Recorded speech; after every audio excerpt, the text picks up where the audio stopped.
It's 5 o'clock in London. It's midday in New York, midnight in Hong Kong, 2 a.m. in Sydney, 9 a.m. in San Francisco, and I do believe it's 9:30 or possibly 10:30 at night in Mumbai. Greetings, good morning, good afternoon, and good evening, depending on where you are in the world today. My name is Patrick L. Young, the IPO-VID Livestream, Series 24, Episode 1. That is in the aggregate, unless you can do your 6 times table faster than me. Episode number 139 starts here. Let's look at Women's History Month. That was last month, ladies and gentlemen. Throughout March, Exchange Invest was proudly celebrating the achievements of women in exchanges. Our all-female panel chose a series of trailblazers. Adina Friedman, the CEO of NASDAQ, driving innovation and paving the way for women in finance while revolutionizing NASDAQ as it invents tomorrow. NYSE President Lynn Martin is a beacon of brilliance in a landscape traditionally dominated by men, a data maven, derivatives guru, and now the doyen of Wall Street's most famous institution. Alina Aldenbergian, the Kazakhstan Stock Exchange CEO, has run K's with unwavering dedication, groundbreaking innovation, and a commitment to propelling 30-year-old K's to ever greater heights. Bonnie Chan has transformed the Hong Kong Exchange's listed markets and champions diversity in finance ahead of her elevation to CEO of the Hong Kong Exchange Group in recent months. And last but by no means least, Anne Berg's achievements helped pave the way for women in traditionally male-dominated fields across the commodity markets and broke barriers as a grain exporter and member director of the Chicago Board of Trade. So there we are, ladies and gentlemen, our fabulous women trailblazers we chose last month. I have this feeling my masculine intuition tells me we're going to hear about another woman trailblazer in a moment with our fabulous guest, Bharat, who's with us today. But let's look at what's been happening in exchanges over the course of the last week. Sanctions are back in the spotlight as the US and UK have banned trade in Russian metals. That impacts the CME, the LME, and a lot of warehouses in between. Iranian sanctions tightening, meanwhile, has locked Russian oil on tankers. Then in Kazakhstan, government statements are making it clear that a merger of the AIX and KZ are being pushed from the political top down. And then indeed, DB1 is doing the dark pool hokey cokey. Deutsche Börse, having closed Xetra midpoint in 2017, is now getting back into the game with Xetra midpoint revisited, just as Euronext relaunched their dark pool. Our guest today, ladies and gentlemen, is Bharat Kulkarni. Our topic, markets, the winds of change. Dr. Bharat Kulkarni has worked on the establishment of no fewer than 4 commodity exchanges in Africa alone and advised on warehouse receipt systems all over the continent. He has consulted across agricultural project investments and the agricultural value chain in Africa and Asia, with clients ranging from private investors to government.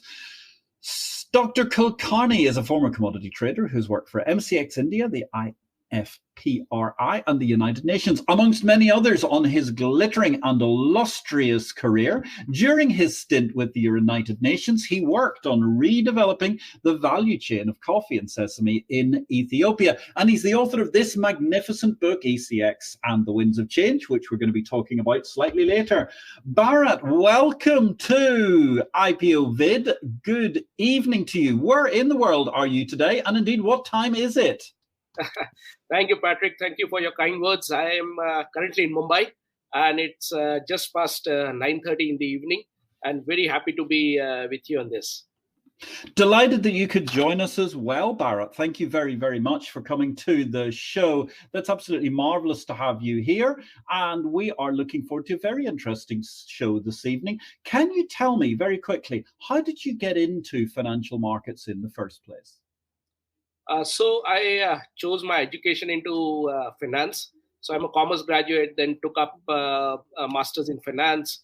And that is the time when the Indian Indian financial markets were getting a lot of changeover. This was the early 2000, late 90s, early 2000, when we started to have the NSE was established, the markets were opening up, IPOs were coming in. Regulations were becoming strong. So it was a field which was really growing.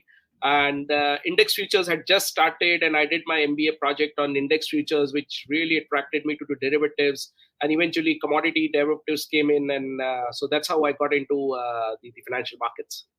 Wow. So you got in there just at the point when everything was taking off, around about the birth then of competition between the NSE and MCX and so on. Where did you work for, first of all? I was a lecturer in finance in the beginning in a city called Indore, which is my hometown. So I worked for there about for 3-4 years, and then moved to MCX. And that was MCX was just established. It was just gaining momentum. I remember I was one among the first 100 people recruited by MCX.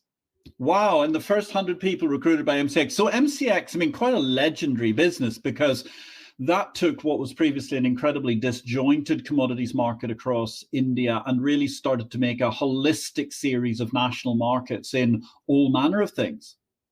Yeah. So 2002, MCX got its license. The commodity markets in India have a very long history. Just after Chicago Board of Trade started trading, about 15-20 years later, the cotton markets in India opened up.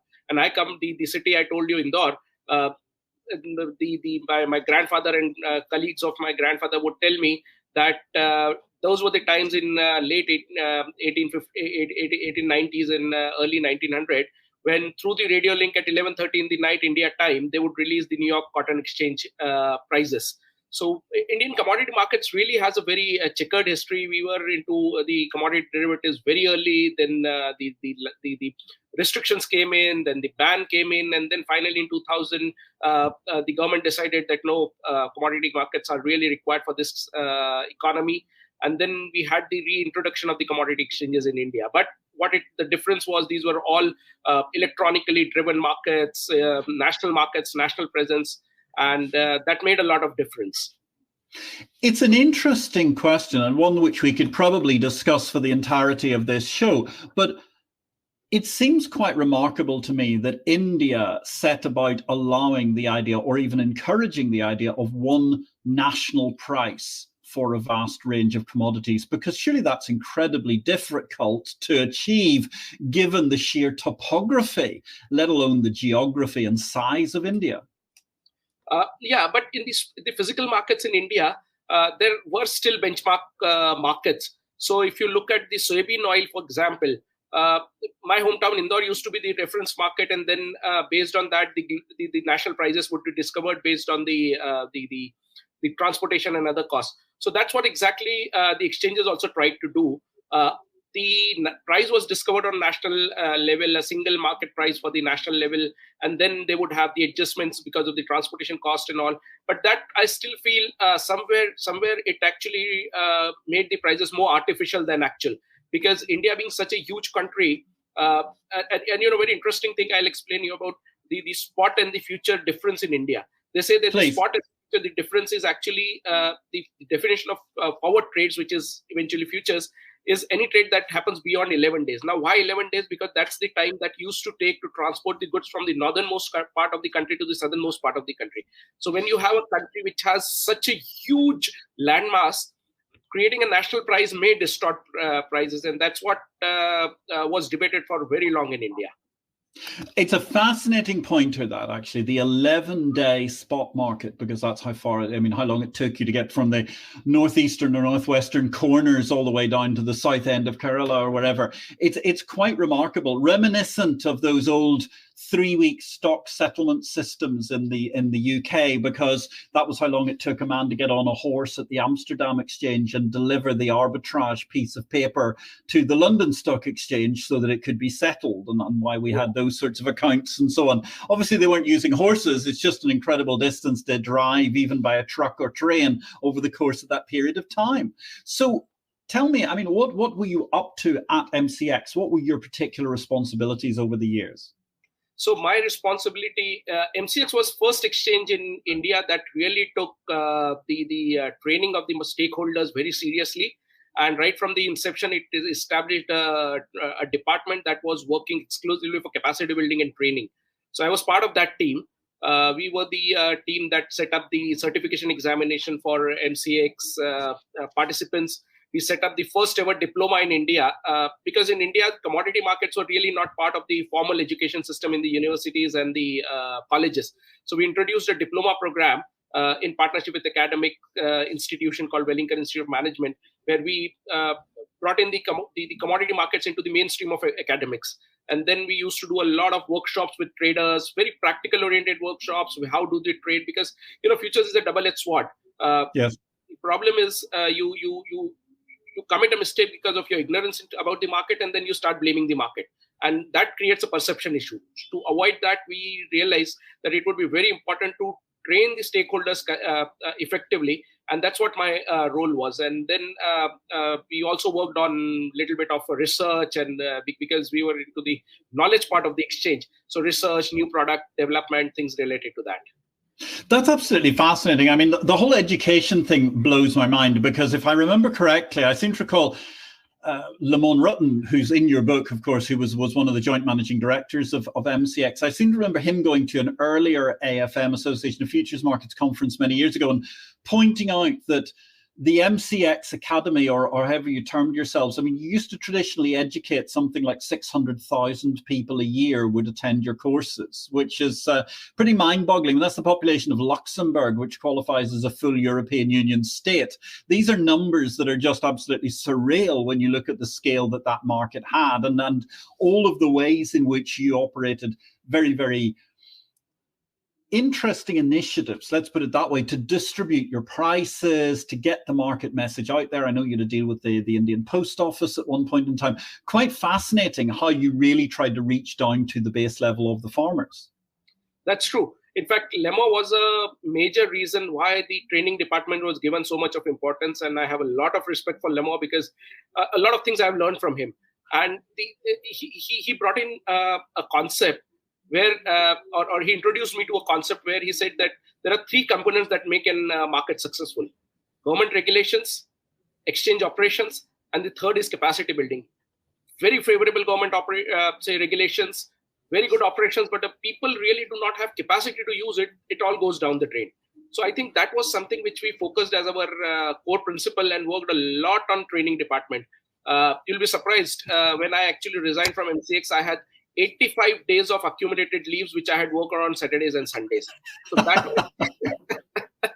because what would happen is every stakeholder, he would like to work, he would not compromise on his working day. He would say, okay, training is important for me, but I can't give my trading time for training, and then come on Saturdays and Sundays. And we would go on Saturdays and Sundays and do the training programs.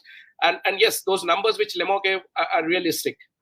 Yeah, it's quite incredible altogether. I've got to say, talking of numbers, we've already got some great numbers coming in today in terms of the people who are watching and also those who are commenting. Thank you so much for your comment. You know what? You could really do us a favor here. Would you share a little bit of love between myself and Bharat, please? I'm asking it because artificial intelligence needs love. Most of all, when artificial intelligence sees you hitting that heart button in the corner, wherever you're watching this show this evening, that pushes us up the rankings and allows more people to understand the benefits of markets, how they help farmers, how commodities can manage to be traded, and indeed, therefore, people will understand better how we can manage to create economic growth in this world, wherever it may be. So thank you very much, Anil Bandi, for your kind comment. I'm delighted that you can say hi, enjoying your interview. Hello, Sheila H. Very good interview. You're drawing in the crowds this evening already, Bharat. And Bharat Kulkarni, I do sense there might be a modicum of nepotism in that comment, who's enjoying your interview, but that's welcome. That's all the better.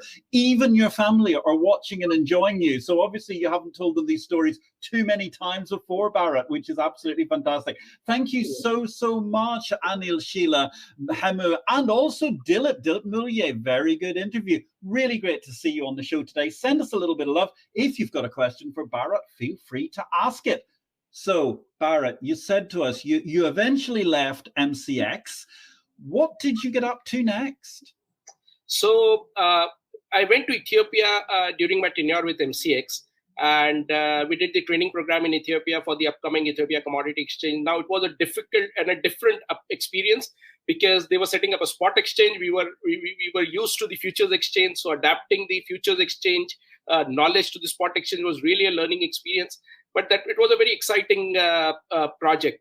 So Dr. Eleni, she asked me if I would like to come and contribute to the development of the Ethiopia Commodity Exchange. And I thought this is a very interesting opportunity, because it's one in lifetime type of opportunity where it was a risky decision, I must say, because MCX was, we were getting ESOPs, we were getting a lot of attention, we were getting a lot of, say, patronage from MCX members. So it was a very good life. But then there was an urge to do something which is really more meaningful. Not that MCX job was not meaningful, but if doing something in Ethiopia, in a country which has a lot of history of food insecurity, and doing something for people there, learning something new. All these things, spoke to my family. Everybody said, let's go to Ethiopia. And that's how I landed up in Ethiopia. So you landed in Ethiopia. Now, there's an interesting nation to deal with. And we'll get back to Eleni Gabri-Medin in just a moment, because she's a fascinating lady. And I hope one day she'll be on this show as well. But you land in Ethiopia. Now, that's, I mean, not a lot of people know a huge amount about the history of Ethiopia, but I mean, they had been, on the day you landed, they'd been essentially a communist country only, 20 years before, something like that. They were still getting to grips with developing a kind of market-based economy from the ground up, let alone commodities exchanges. That's true. I think Ethiopia came out of the civil war. The new government was doing a lot of work for the restructuring of Ethiopia, redevelopment of Ethiopia. But the mindset was still very socialistic. I would not call communist, but yeah, very, very socialist mindset.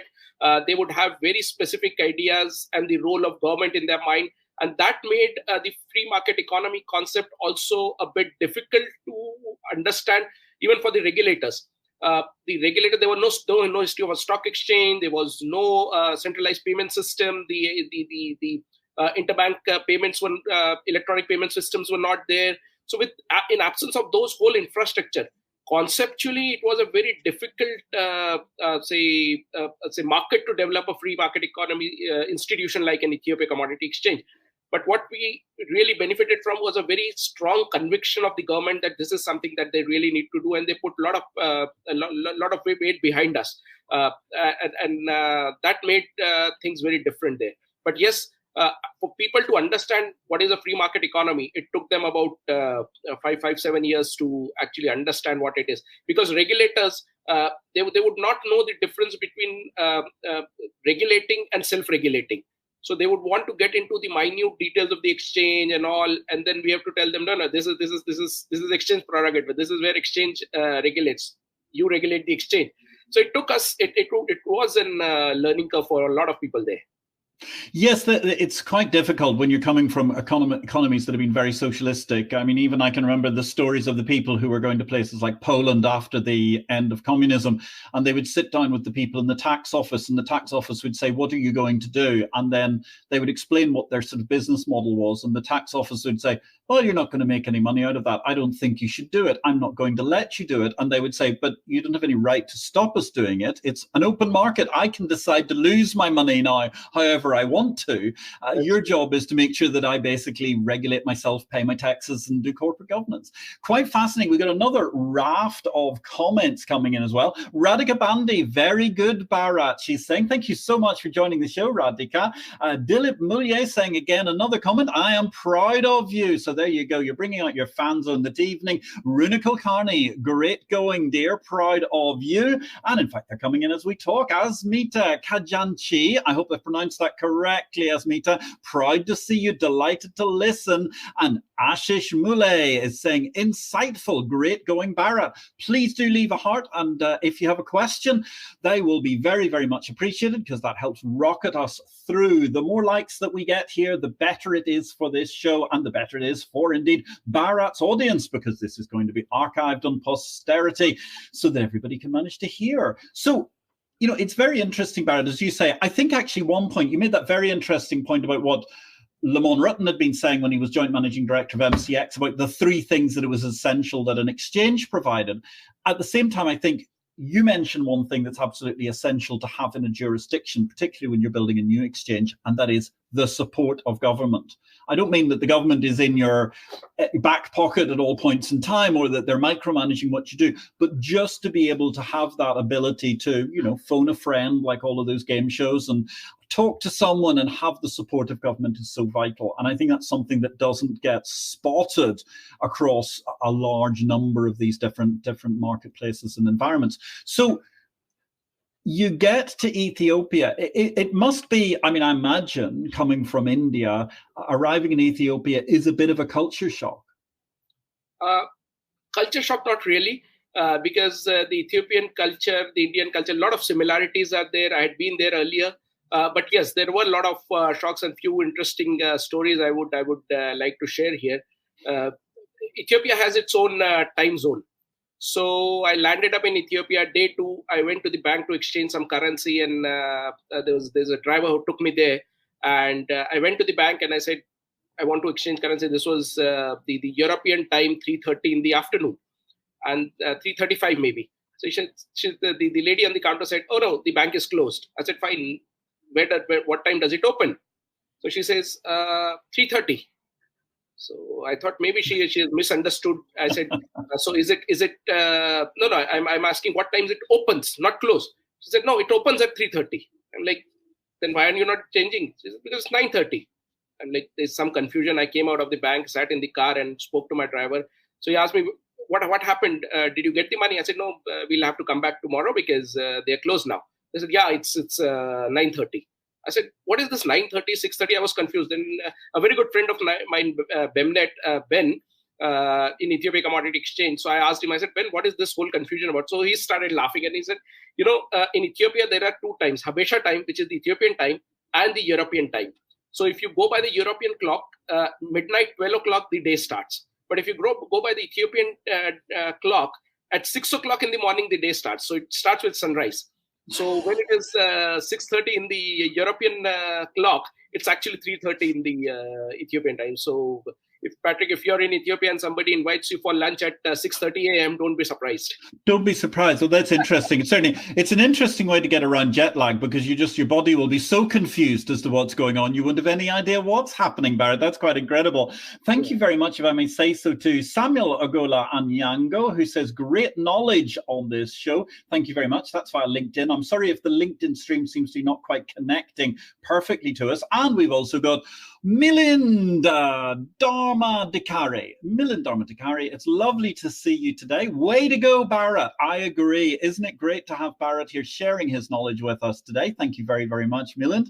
So there are certain things, of course, which are different, which is every country you go to, the food and the drinking customs and so on are somewhat different. India, a big place on the agenda of tea, I always think, but you get to Ethiopia and obviously coffee is a key factor. That's true. Coffee is not only a commodity in Ethiopia, it is part of culture. It is believed by Ethiopians that coffee, and a lot of people in the world, that the coffee actually was discovered in Ethiopia. There's a very interesting story. There's a village called there's a forest called Kaffa, where there was a goat herder called Kaldi, who would go into the forest with his goats, and his goats would eat a specific fruit, and the goats would feel very excited. So he thought this is something very different. So he took those fruits and brought back to the monasteries. So monasteries said, oh, this is some devil's fruit. Say they threw it in the fire, so it got roasted. Then they said it could not be burned, so they put it in the water. That became coffee, and that was how coffee was discovered. So Ethiopia has a very, very strong cultural coffee is imbibed in their cultural belief, and even socially. When we were doing the commodity exchange, the standardization of coffee in Ethiopia, every village, the coffee from every village will be known by the village name. So there's a village called Asosa, there's a village called Bonga. So they would say, this is the Asosa coffee or Bonga coffee or whatever name they would give it to based on the village. These villages fall under a bigger ambit or bigger group of or landmass, which is called as Irga, Chafe or Sidama, which are internationally recognized brands of coffee. So when we started to standardize, there was about 700, 800 types of coffee in Ethiopia. So for a commodity exchange, it has to be standardized. So when we're talking about standardization, grouping those coffees, so multiple villages coffees into one segment, so Sidama, all the villages coming under the Sidama area would be grouped together. So we'll have delegations from villages led by the village chief coming and telling you can't change the coffee name for my coffee. So that is how culturally it is. Every celebration in Ethiopia, cultural celebration in Ethiopia, not over before you have a coffee ceremony. So it's a very, very different commodity. It's not just commodity, it's part of culture in Ethiopia. Yes, it is an epicenter of culture, as you say, which is quite fascinating, which therefore must have made it all the more exciting to be building the Ethiopian Commodity Exchange, which was going to include coffee. So how did you start going about that project? And indeed, what was the state of the project when you arrived? So when I arrived so initially 5 months I worked for International Food Policy Research Institute, which was supporting the Ethiopia Commodity Exchange project. So we worked on the research and development of the products, development of the processes and everything. And then UN stepped in, and then UN supported the project. So initially when I went in, it was just a project on the paper. We had to actually define policies, procedures, operational guidelines, softwares to be developed. Whole work was to be done. I remember when we landed, so we were a team of 10 people. When we landed up in Ethiopia, somebody coming from Fannie Mae in US, somebody coming from Accenture, somebody coming from Merrill Lynch. I was there from MCX. So a lot of varied knowledge was there in the team. I remember we going to meet the Deputy Prime Minister, and the Deputy Prime Minister took out a pen from his pocket and say, "Gentlemen, in Ethiopia, if you really want to buy this pen, that would be a process. So things that you take for granted in your part of the world may not be that easy in Ethiopia." And that really, we didn't understand that initially, but we realized when we started to implement the things. So doing anything, implementing anything, there were a lot of bureaucratic landmarks to be achieved. Then only things could be done. So it was a very interesting journey. So when I reached to answer your question specifically, it was just on paper that this concept was there. We had to actually build an institution out of that concept. That's so interesting, yes. And then you've got to, obviously, as everybody has to, make sure that it fits in with what happens in the existing environment of banking, the nation, and so on. So how did you go about choosing the products for the marketplace, and how did that process come about? Yeah. So initially, the products that were selected were maize and wheat, because these were the food security products. Maize and wheat are the staple diets, apart from teff, which is a locally grown crop. But the tradable crops, maize and wheat, were there. Since it wasn't food security institute, say food security based institution, developed on the lines of food security concept, we said that let's start with maize and wheat. Then there were pulses to be introduced. Coffee was nowhere into the picture or nowhere into the discussion in the early stages of the exchange. Coffee came in because the government realized that this is a platform that can really deliver wonders for coffee. And the government was realizing there are a lot of inefficiencies in the coffee sector. So maybe about, I remember 28th of April, we started the operations of the commodity exchange in Ethiopia. Say the first bell was rang on 28th of April, if I'm right. And then come June, the government said that coffee has to be traded. And it was not a choice. It was told to us that coffee would be traded on the exchange in the next season. And the next season started from November. So So that's how it was. Initially, coffee was not there. The products selected were products which are wide in, which are volume are high, which has a lot of market, which has a lot of traders, and which is related to food security. Very interesting. And thank you very much, let me say, to Ashish Ijardar, that's saying, great interview and knowledge booster. Really appreciate your intervention, Ashish, as we're talking about the winds of change in markets today with Dr. Bharat Kulkarni. And at the same time, Deepa Gokhale is giving us thumbs up and lots of excellent signs. The symbology, you don't need to be Dan Brown in order to work out, or whatever Dan Brown's character was, whatever his name was. It's not the Da Vinci Code here. It's very clearly the thumbs up and lots of hearts and other encouraging messages for our great speaker today. So Bharat, I mean, when you were looking at all of these sorts of parts of the business, just let's take a step back. You built a floor for trading this market, right? Yeah. So initially, initially, the idea was to actually start with electronic trading because that was where the world was going. But for a country like Ethiopia, which does not have a history of stock exchange, which does not have a history of interbank electronic payment system, which does not have a history of a structured market, the learning curve would have been too steep. So it was decided that instead of going for an electronic trading platform right from the beginning, we would actually introduce a flow-based trading system and then migrate to an electronic trading platform. So that's how the flow was developed. And by then, a lot of knowledge about floor had disappeared, because except Chicago, I think there was no other exchange that was running a flow, not anyone in India. But I actually, in my initial days, was exposed to a flow-based exchange in my home city in Indore, which was the benchmark exchange for soybeans, the National Board of Trade. So I was able to bring in a lot of that knowledge, that understanding, that experience to build the processes for the flow-based exchange. And it was a really exciting experience.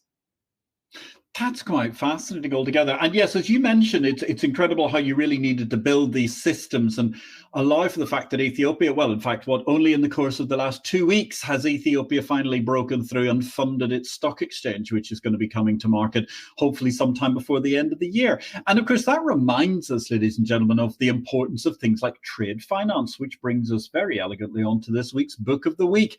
It was written by our IPO-VID guest from episode 118 and Argent Capital Managing Director, Andreas Schweitzer. TradeWorks, the trade finance investor, is a whistle-stop tour of the history of how finance can go wrong and how to prevent trade finance from having future problems, making a very, very interesting volume to keep dipping into whenever you're interacting with trade finance. You are welcome to read that book. You can click on links on the site Wet Exchange Invest. While you're there, don't forget you can sign up for our free weekend edition, where you'll get news of what's going to be the next book of the week several days in advance of this live stream going out. You can get that at exchangeinvest.com. And while you're there, don't forget you can also sign up for Exchange Invest, the daily bulletin of the Bourse business, the unique newsletter of the world of bourses. That one costs money, of course, ladies and gentlemen, because we've got to pay for our endeavors somewhere or another. However, we are offering you a free 7-day trial if you would like to taste Exchange Invest before you have to pay the $375 per annum per user. So, I mean, trade finance, all of these different instruments, very, very important to creating the infrastructure of what goes on in a nation.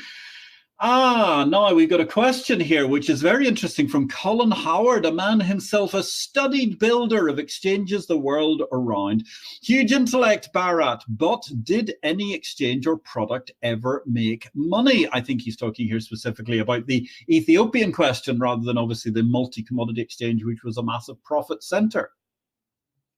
Yeah. So multi-commodity exchange, of course, everybody knows it was at one point of time the largest exchange for gold contracts and then silver and then natural gas. So I don't need to really talk about multi-commodity exchange and its profitability. But Ethiopia Commodity Exchange really was a challenge. Initially, we realized that people would not be, it would take a lot of time for people to start participating in the exchange.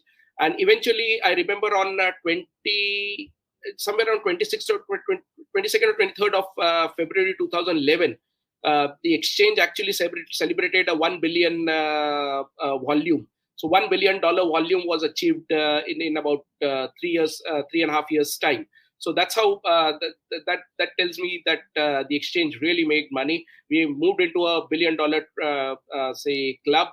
The average daily turnover was hit at around 10 million every day. And imagine $10 million commodities trading hands every day, changing hands every day. So that was something which really made the exchange proud, and that actually triggered off a lot of reaction in the African subcontinent and that urge to set up their own commodity exchange. So I think yes, profitability at the ECX was something which really encouraged a lot of countries to start the commodity exchange.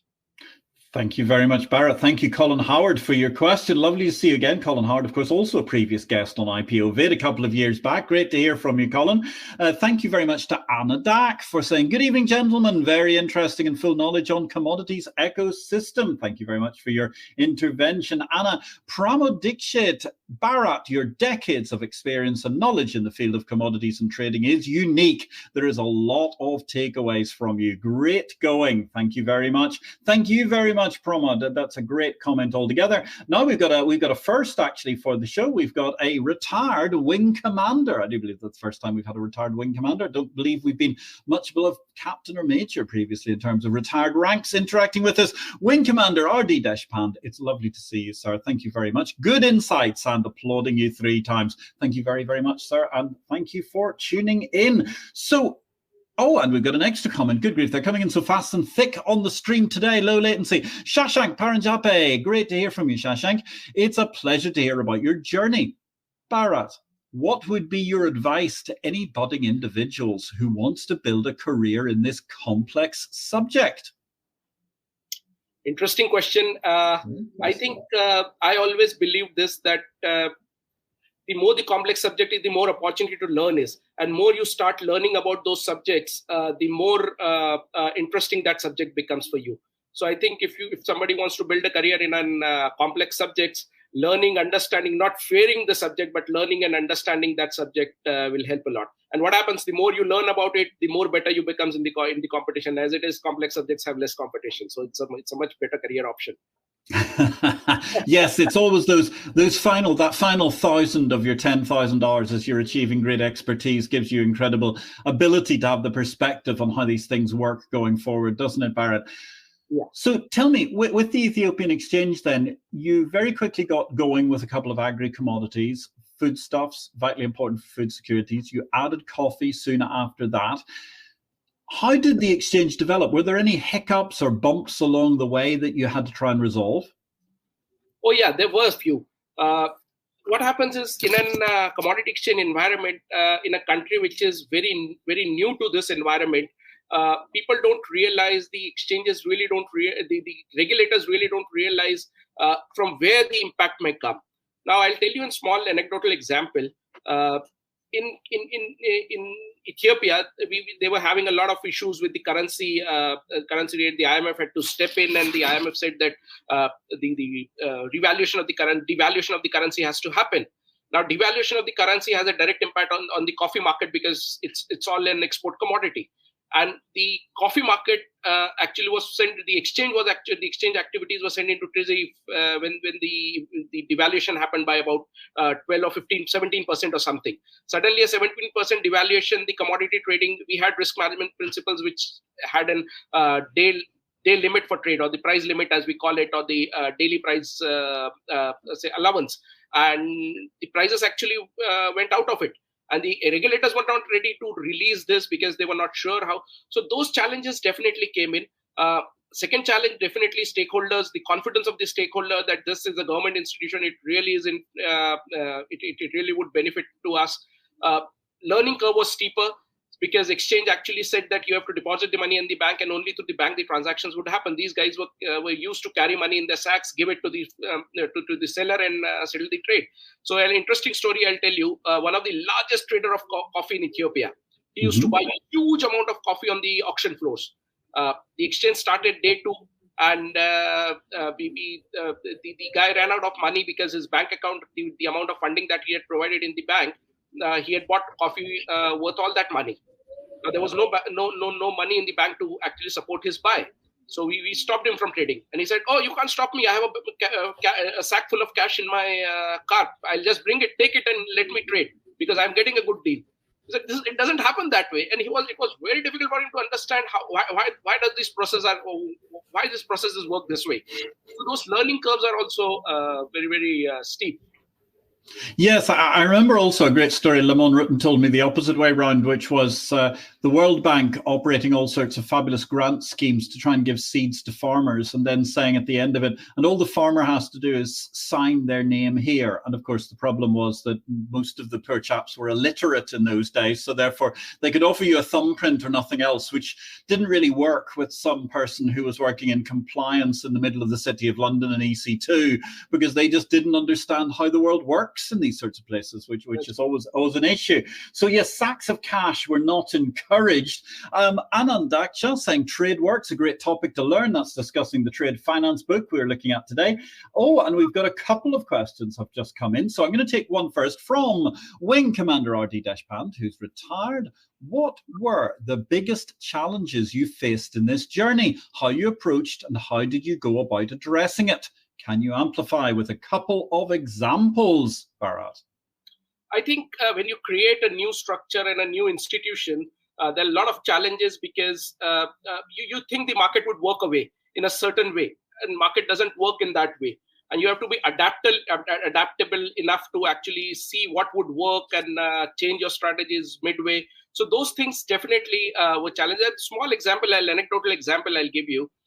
We started with as I said, we had people from Accenture leading the IT team. We had guys from the guy from Merrill Lynch leading the business development. We had a guy from Fannie Mae leading the market information system. So all of us coming in with loads of experience.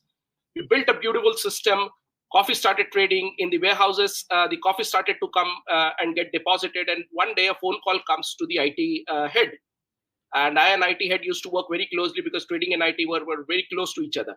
So he asked me, he was surprised. So I asked him what happened. He said, there's a call from one of the rural villages. And they are saying that there's an IT problem.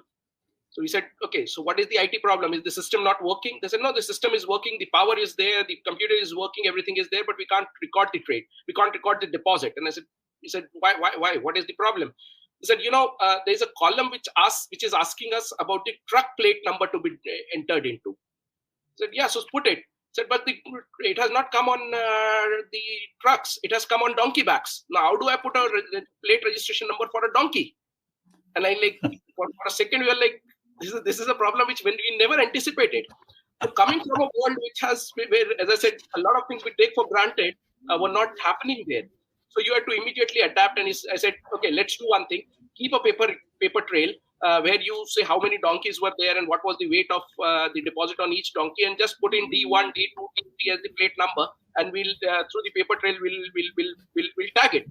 Now, that is something that you have to do because if you say, oh my God, let's reconvene, have a board meeting, and then decide and come back to you, that coffee will disappear, and that confidence will disappear. Yes, so confidence was more important because exchanges trade on trust. The first thing that exchange build is trust, and if we lose that trust in the first days of the trade, then there's no coming back for the exchange. So I think those were the challenges. Building that trust was a challenge, but as people realized 1 year later. The same farmers who initially were very skeptical invited the whole of the management team for a celebration. They said, one of the elderly gentlemen told me that he was speaking in the Amharic language, which is the local language for Ethiopia.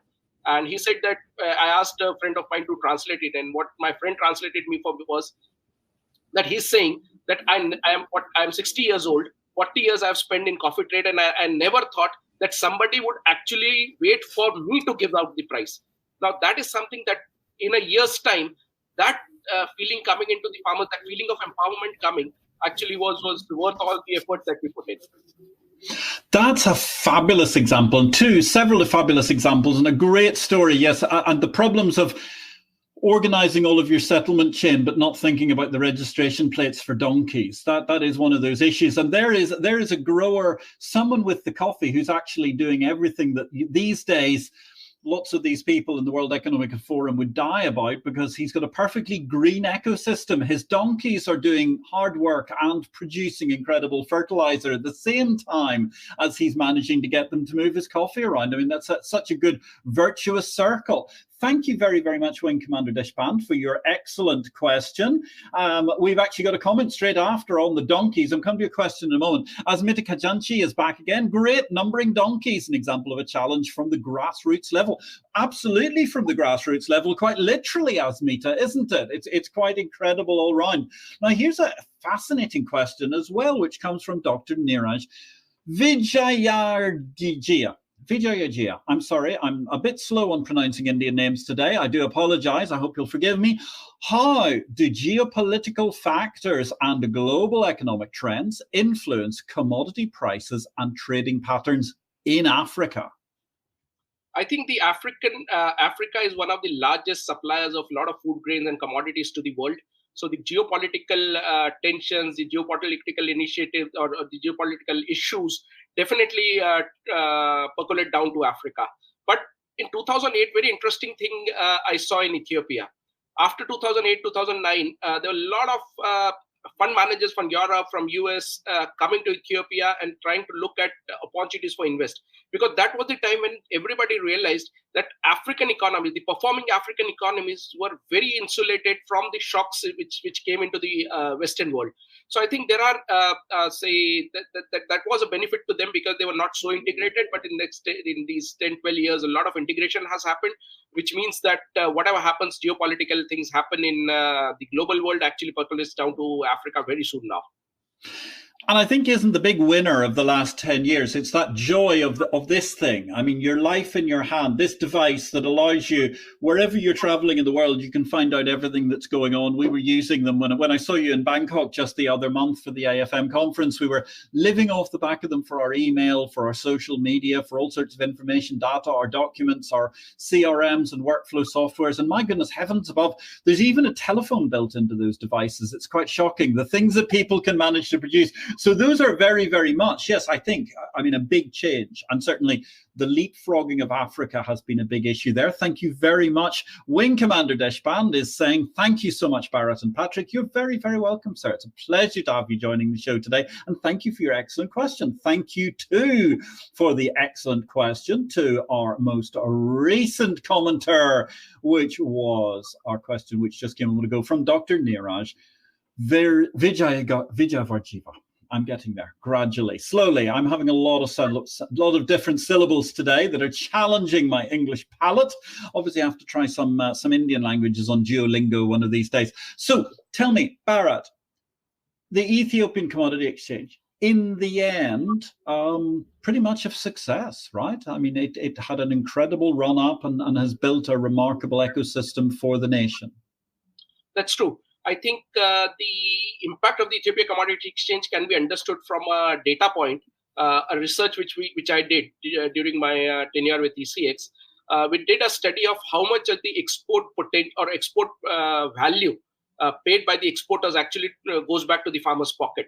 So before the exchange came in, about 32%, the farmer's price which the exporters would pay and the price which the exporter would receive in the international market, 32% would go to the farmer's pocket. After the exchange came in, this became 76%. It was significantly high.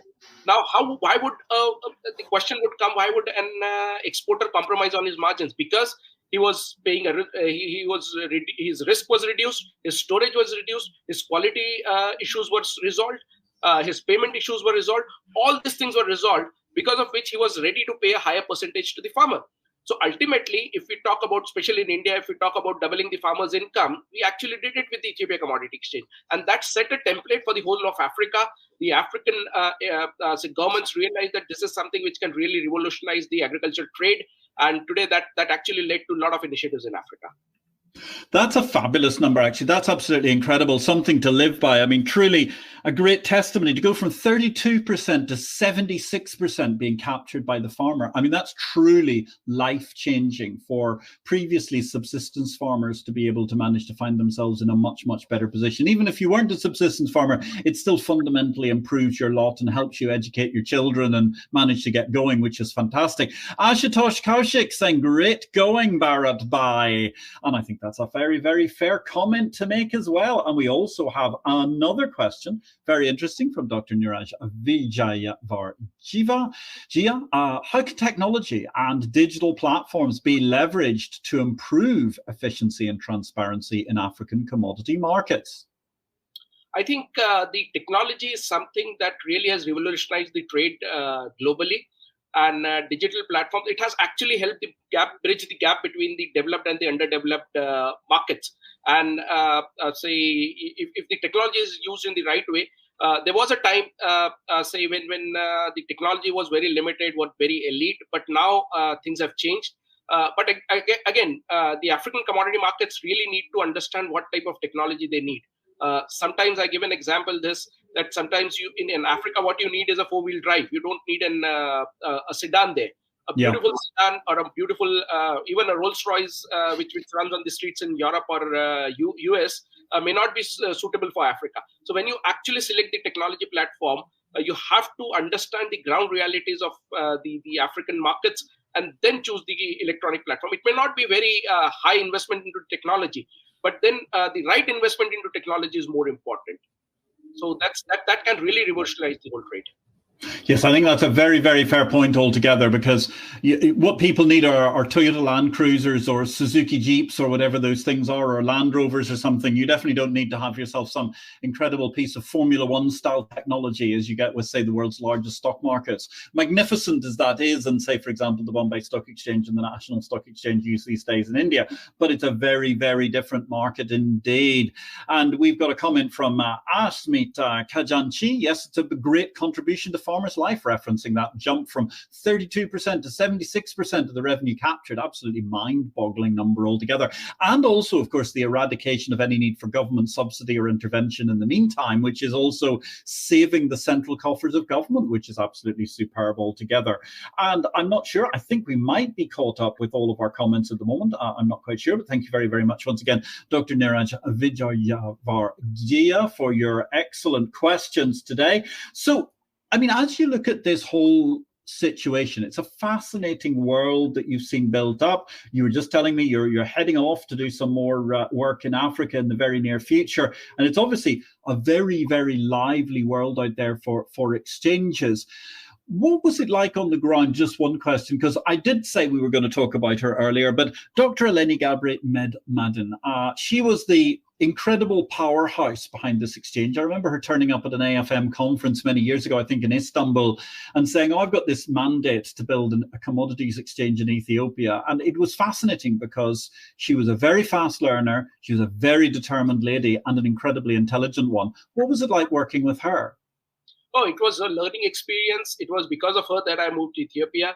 The vision that she was able to show you, and the vision that she was able to build for the commodity, and the clarity in that vision was really impressive.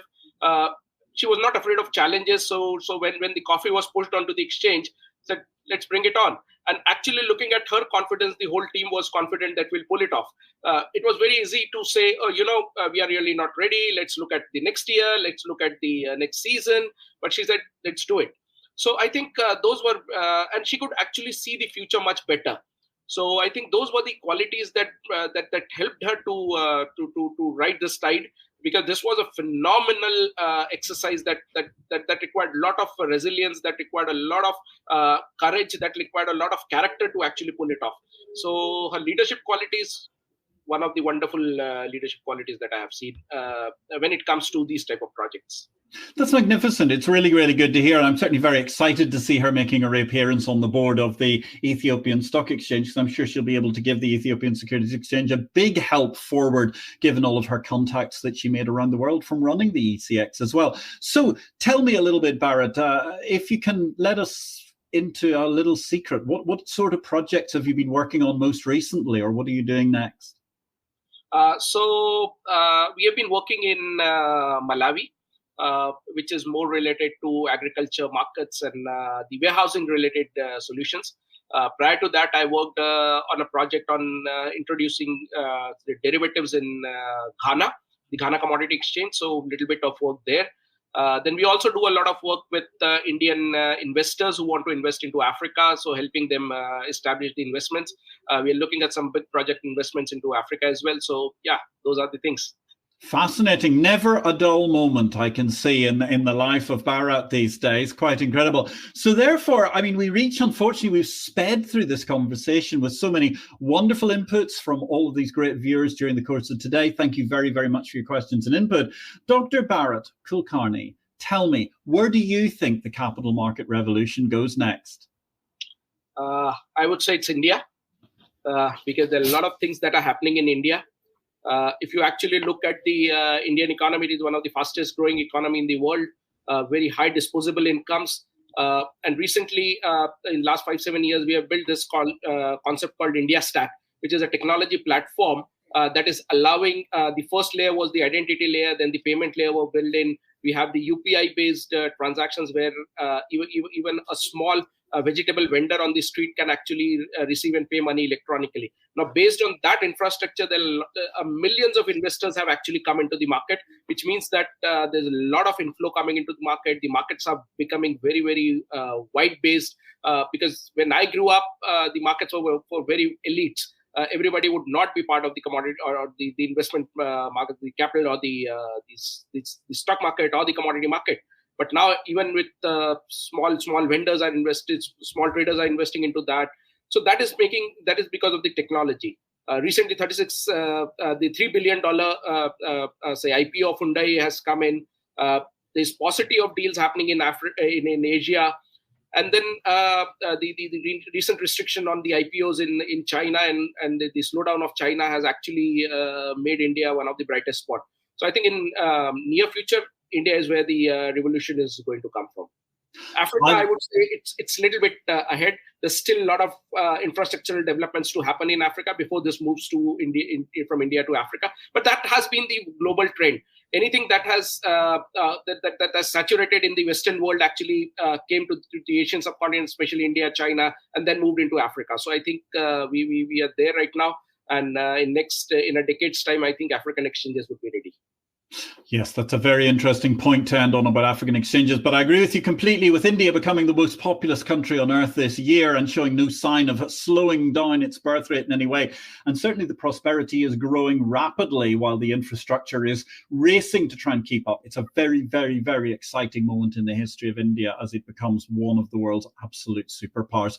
Thank you very, very much, Dr. Bharat Kulkarni. It has been a pleasure to have you today. I'm sorry we don't have time for that great question from Colin Howard. How can you beat Cargill, Trafigura and Glencore? I think that could be the subject of a whole discussion at some stage in the future. We might get a couple of commodities experts into the studio to try and talk about that, which would be quite good. The relationship between food security and commodity exchanges. I'm terribly sorry, Ashish Mully. We're just running out of time and managed to get there. But the answer is obviously very considerable, given the fact that indeed that was something that Bharat was talking about as a fundamental reason behind the formation of the Ethiopian Commodity Exchange in itself.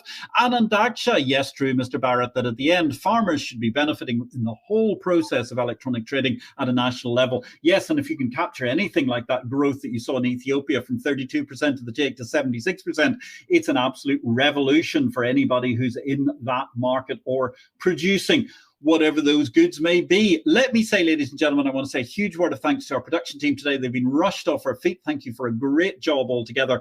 Herminia, Marianne and Mary. Next week, we're going to have a change in pace to talk about the future of fintech with Chris Skinner, award-winning author and expert in the fintech field. Do we need intermediaries is going to be the discussion. I suppose in many ways that's continuing the breeze of the wind of change. Our commenters today, I really want to say a huge word of thanks. It's been such an active discussion. Thank you. Anil Banda, Sheila H., Hamu Kulkarni, Dilip Mulye, Radhika Bandi, Aruna Kulkarni, Ashish Mully, Milind Dharmadakiri, Samuel Ogola Onyango, Ashish Lijadar, Deepa Gokale, Colin Howard, Anya Dak, Pramod Dikshit, Wing Commander R.D. Deshpande, Shashank Paranjape, Anand Daksha, Dr. Neeraj Vijay Vargia, Asmita Kajanchi, Ashutosh Kauchik. I'm sorry if I've been falling over some of your names. I thoroughly appreciate your wonderful comments. And the last word I'm going to leave actually to Wing Commander R.D. Deshpande, retired. At present, the Indian economy is one of the most robust economies of the world and at the fastest track right now. Amen. Here's to more and greater and better markets. Ladies and gentlemen, thank you very much. Colin Howard, well done. Very good. That's lovely to hear from you all. Ladies and gentlemen, my name is Patrick L. Young. This has been an epic IPO vid discussing the winds of change with our fabulous guest today, Dr. Bharat Kulkarni. Rush out now and get a copy of his book. It's absolutely a must read on this thing. It's a very chatty memoir. There's all sorts of information about Ethiopia in there, as well as the building of markets, which are really make it worthwhile. Bharat, thank you very, very much. My name is Patrick L. Young. If you want anybody to build your markets for us, you know where to call us. Let us know what happens. We'll be back next week. And in the meantime, there's always Exchange Invest Daily. Have a great week in life and markets.